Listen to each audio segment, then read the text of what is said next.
Hello everyone, DVS ম্যাডামের ক্লাসে তোমাদের সকলকে স্বাগতম। আমি ডিভিএস ম্যাডাম। সবার আগে চ্যানেলটা সাবস্ক্রাইবের পর প্রত্যেকে নোটিফিকেশান অন রাখবে, যাতে যখন ভিডিও আপলোড হোক তোমাদের কাছে পৌঁছে যায়।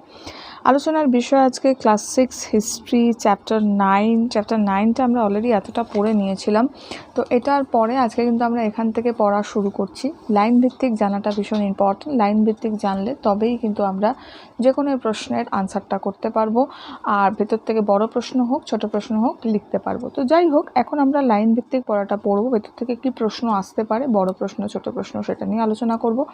লাস্টে আমরা ছোট প্রশ্ন লিখব। যাই হোক, কথা না বাড়িয়ে শুরু করলাম। ভিডিওটা বেশির থেকে বেশি লাইক শেয়ার করে দিও, আর ম্যাথ ডিভিএস ম্যাডামকে ফলো করো ইংরাজি ও গণিত বিষয়ের জন্য। দেখো কি বলছে একটু বড় করে দিই, দেখতে সুবিধা হবে। বলছে, গ্রিক শাসক সেলুকাসের দূত মেগাস্থেনিস চন্দ্রগুপ্ত মৌর্যের সভায় গিয়েছিলেন। তাহলে গ্রিক শাসক কে ছিলেন? সেলুকাস। তার দূত কে ছিল? মেগাস্থেনিস। সে কোথায় গিয়েছিল? চন্দ্রগুপ্ত মৌর্যের সভায় গিয়েছিলেন। ওই একই সময় সেলুকাসের দূত হয়ে মৌর্য দরবারে গিয়েছিলেন ডায়ামাকাস। ঠিকই সময়, মানে ওই একই সময় সেলুকাসের দূত হয়ে গিয়েছিল কে না? ডায়ামাকাস। মিশরের শাসক টলেমি ডায়ানিসিয়াস কে পাঠিয়েছিলেন দূত হিসাবে মৌর্যদের কাছে। তাহলে মিশরের শাসক কে? টলেমি ডায়োনিসিয়াসকে পাঠিয়েছিলেন কোথায়?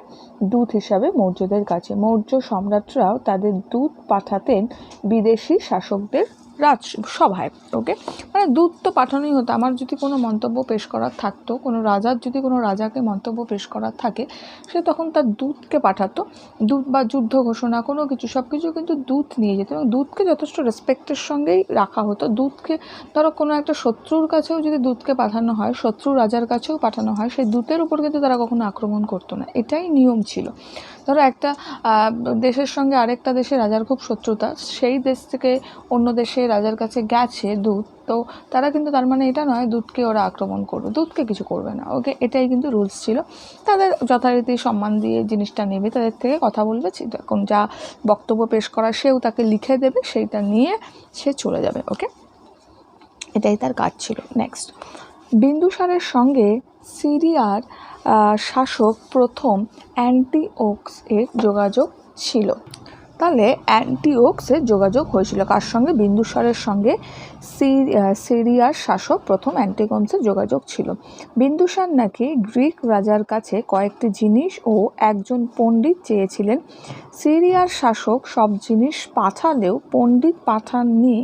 এই ঘটনা কতটা বাস্তব তা নিয়ে প্রশ্ন রয়েছে। তবে বোঝা যায় পশ্চিম এশিয়ার গ্রিকদের সঙ্গে মৌর্যরা ভালো সম্পর্ক বজায় রাখার চেষ্টা করেছিল।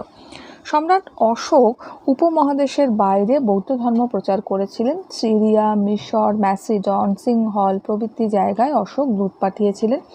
রাজগীয়ে পাওয়া একটি লেখ থেকে হর্ষবর্ধনের সময় চীনের সঙ্গে দূত বিনিময়ের বিষয়টা জানা যায়। ঠিক আছে, দেখো এখান থেকে একটা প্রশ্ন আমাদের এসে থাকে, সেটা হচ্ছে মৌর্য আমলে উপমহাদেশ ও বাইরের পৃথিবীর মধ্যে দূত বিনিময়ের সম্পর্ক সম্বন্ধে কি জানা যায়। তো উত্তর আমরা কিভাবে করতে পারি বা কি বলতে পারি? আমরা বলতে পারি যে মৌর্য আমলে ভারতীয় উপমহাদেশে এবং বাইরের পৃথিবীর মধ্যে যোগাযোগের একটা অন্যতম মাধ্যম কি ছিল না? দূত মাধ্যম ছিল। মেগাস্থেনিস ও ডায়ামাকাস গ্রিক শাসক সেলুকাসের দূত হয়ে মৌর্য সম্রাট চন্দ্রগুপ্ত মৌর্যের দরবারে এসেছিলেন। তাহলে আমরা কি জানলাম? মেগাস্থেনিস ও ডায়ামাকাস গ্রিক শাসক সেলুকাসের দূত হয়ে চন্দ্রগুপ্ত মৌর্যের দরবারে এসেছিলেন। একই সময় আবার ডায়ামাকাস নামে এক গ্রিক দূতও ভারতে মৌর্য দরবারে কিন্তু এসেছিলেন। ঠিক একই সময়ে কিন্তু মৌর্য দরবারে কিন্তু এসেছিলেন। কে? আমরা জেনেছিলাম সেই কথাটা, সেটাকে না ডায়ামাকাস গ্রিক দূত হয়ে মৌর্য দরবারে এসেছিলেন। ওকে, ডায়োনিসিয়াসকে দূত হিসাবে পাঠিয়েছিলেন মিশরের রাজা টলেমি। ওকে, মিশরের রাজা কে ছিলেন? টলেমি।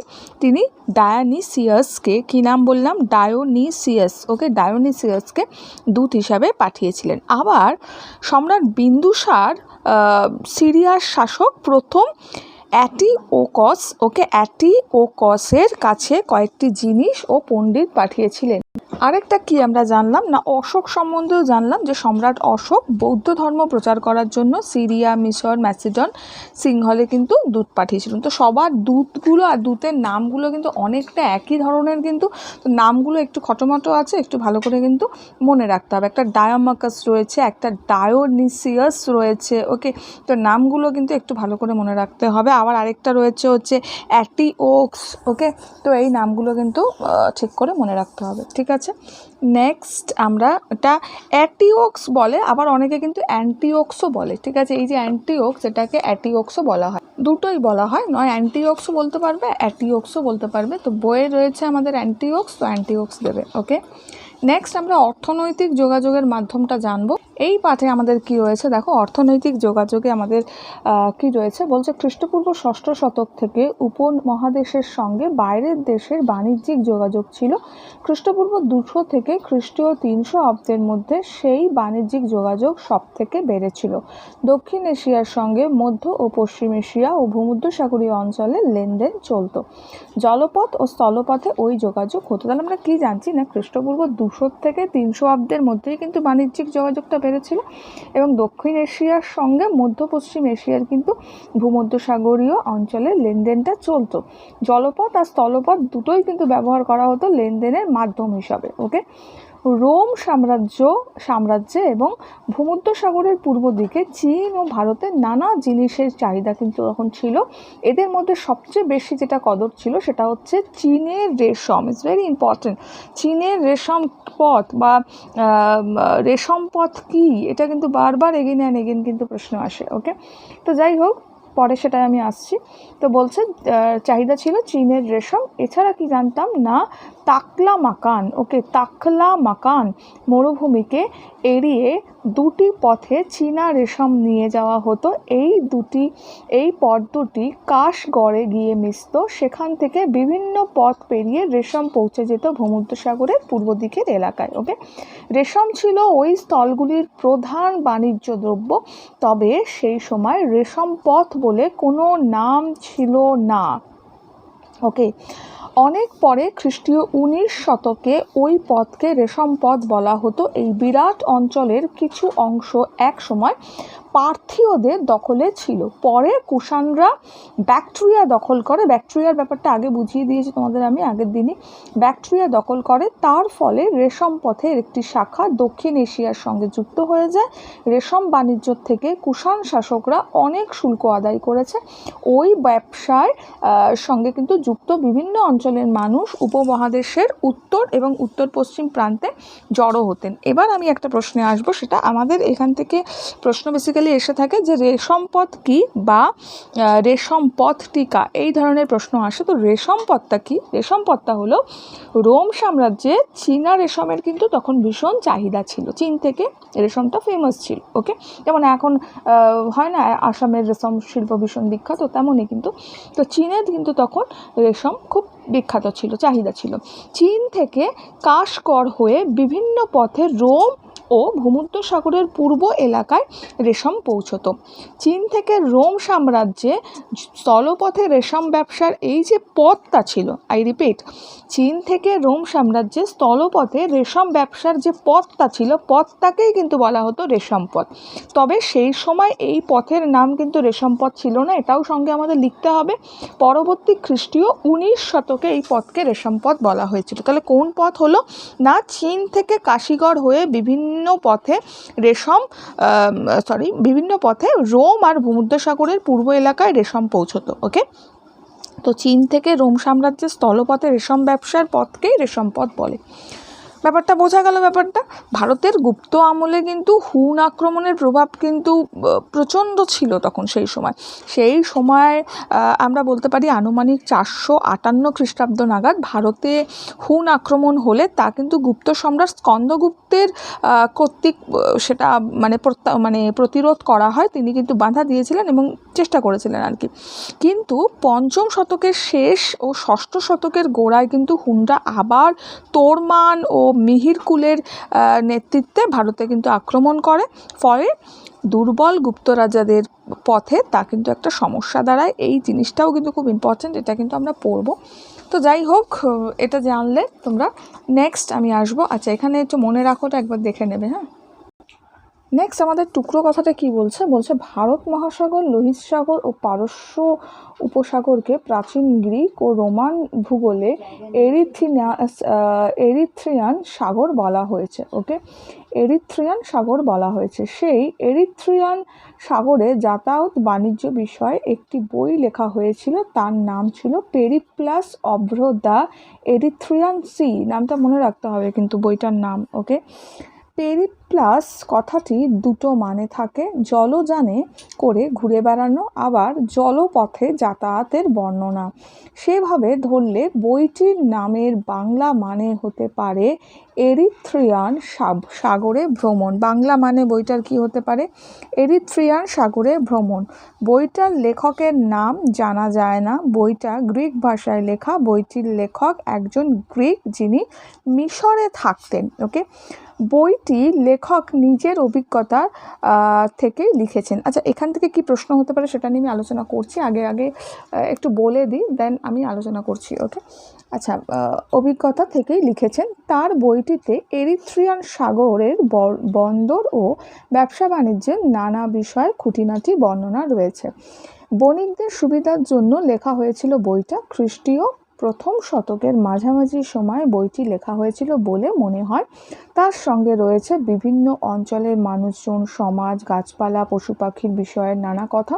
এই বইটা খ্রিস্টীয় প্রথম শতক নাগাদ অর্থনীতির ইতিহাস জানার জরুরি সাহিত্যিক উপাদান। খ্রিস্টপূর্ব প্রথম শতকের শেষের দিকে দক্ষিণ পশ্চিম ও উত্তর পূর্ব মৌসুমী বায়ুর বিষয়ে আরও বেশি ধারণা তৈরি হয়। ওই বায়ুর সাহায্যে এরিথ্রিয়ান সাগরে যাতায়াত ও ব্যবসা বাণিজ্য সহজ হয়। তাহলে আমরা ব্যাপারটা কি বুঝতে পারছি, যে এরিথ্রিয়ান, যে আমাকে যদি বলে যে এরিথ্রিয়ান সাগর বলতে কি বোঝো, বা আরেকটা প্রশ্ন আমাদের আসে যে Periplus of the Erythraean Sea সম্পর্কে কি জানো। তো আমি সবার আগে বলবো যে এরিথ্রিয়ান সাগর বলতে আমরা কি বুঝি, আমরা কি লিখতে পারি ভারত মহাসাগর, লোহিত সাগর, পারস্য উপসাগরকে প্রাচীন গ্রিক ও রোমান সাহিত্যে এরিথ্রিয়ান সাগর বলা হতো। আই রিপিট, ভারত মহাসাগর, লোহিত সাগর ও পারস্য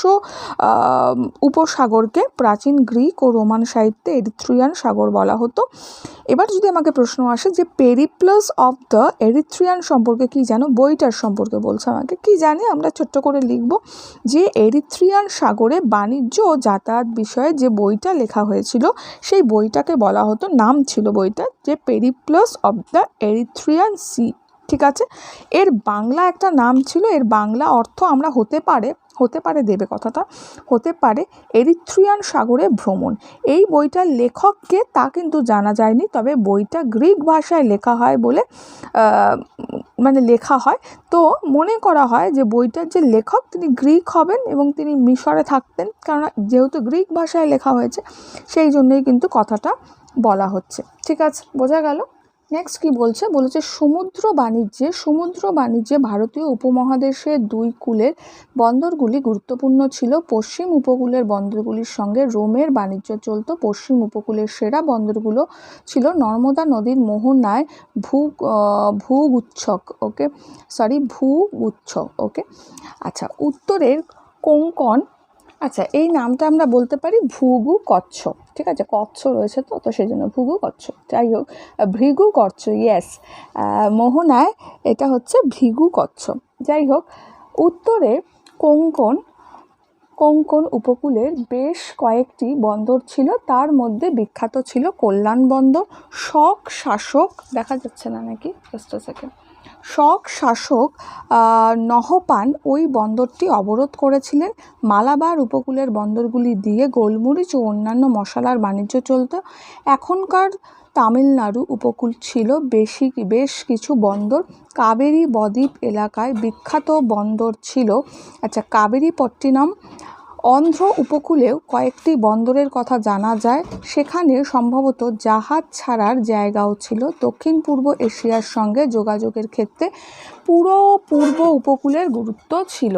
তাহলে আমায় যদি বলে যে প্রাচীনকালে ভারতীয় উপমহাদেশের গুরুত্বপূর্ণ বন্দরগুলো কী কী ছিল, তো আমরা কি বলতে পারি যে প্রাচীনকালে ভারতীয় উপকূলে গুরুত্বপূর্ণ বন্দর হচ্ছে পশ্চিম উপকূলের বন্দর, যার মধ্যে রয়েছে ভৃগু, কচ্ছ আর কল্যাণ রয়েছে। পূর্ব উপকূলের বন্দরের মধ্যে কাবেরীপট্টনম রয়েছে আর তাম্রলিপ্তও আছে। ঠিক আছে, তো এটা মনে থাকে যেন পশ্চিম উপকূলের মধ্যে কি বললাম, ভৃগু, কচ্ছ আর কল্যাণ, আর পূর্ব উপকূলের মধ্যে কাবেরীপট্টনম আর তাম্রলিপ্ত। ওকে, আমার যদি বলে এগুলোর গুরুত্ব কী আছে, তো ছোট্ট করে আমরা ছোট্টর মধ্যে একটু বলবো। কি বলবো, পশ্চিম উপকূলের বন্দরগুলির মাধ্যমে রোম সাম্রাজ্যের সঙ্গে বাণিজ্য চলতো, আর পশ্চিম উপকূলের বিশেষত মালাবার উপকূলের বন্দরগুলো দিয়ে কিন্তু গোলমরিচ আর অন্যান্য মশলার ব্যবসা বাণিজ্য চলতো। পূর্ব উপকূলের বন্দরগুলো দিয়ে কি হতো, মূলত দক্ষিণ পূর্ব এশিয়ার সঙ্গে কিন্তু ব্যবসা বাণিজ্য চলতো। বাস এতটুকু বলবো তাহলেই হবে। আজকে আমরা এতটা পর্যন্তই পড়লাম। ভেতর থেকে কী কী ছোটো প্রশ্ন হতে পারে সেটা নিয়ে আমরা এখন একটু আলোচনা করব। সবার প্রথমের প্রশ্ন আমরা নিতে পারি এখান থেকে যে শক ও কুষাণ, এটা করলাম, কুষাণ যুগে স্যাট্রাপদের, দেখা যাচ্ছে নাকি, দাঁড়াও, ওকে, শক ও কুষাণ যুগে স্যাট্রাপদের কি নামে, দাঁড়াও, তাহলে শক ও কুষাণ যুগে স্যাট্রাপদের কি নামে অভিহিত করা হতো বা বলা হতো বললেও হবে। অভিহিত করা হতো। ঠিক আছে, উত্তর আমরা লিখব ক্ষত্রপ। ইংয় ক্ষয় তরফলা প। ঠিক আছে, নেক্সট পরের প্রশ্নে যাব। পরের প্রশ্ন আমরা নিতে পারি যে স্যাট্রাপ বা স্যাট্রাপিও আসে অনেক সময়। স্যাট্রাপি কথার অর্থ কি? উত্তর লিখব আমরা প্রদেশ। ঠিক আছে, নেক্সট পরের প্রশ্ন, রাজা, আচ্ছা আমার জায়গা কম আছে, ভিডিওটা কেটে যেতে পারে, যদি কেটে যায় নেক্সট পার্ট থেকে বাকি পড়াটা থাকবে। ওকে, রাজা মেনান্দার বৌদ্ধ সাহিত্যে কি নামে পরিচিত? উত্তর আমরা করব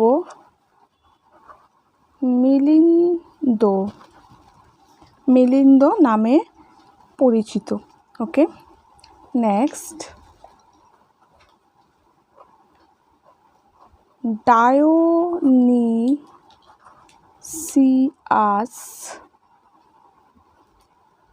কে ছিলেন? উত্তর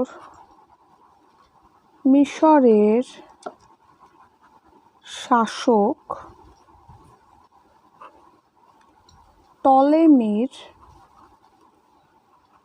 পাঠানো দূত। ঠিক আছে, মিশরের শাসক টলেমির পাঠানো দূত। ওকে, নেক্সট পরের প্রশ্ন, কোন রাজা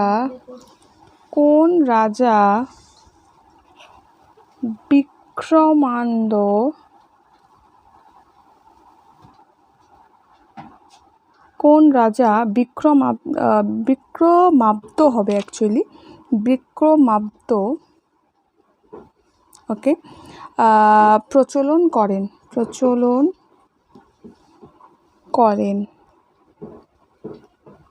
উত্তর হবে শক শাসক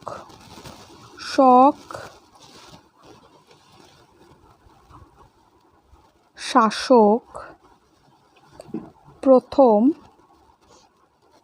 অয় অ উন্তেস্ত শক শাসক প্রথম অয়। ওকে, নেক্সট প্রশ্ন।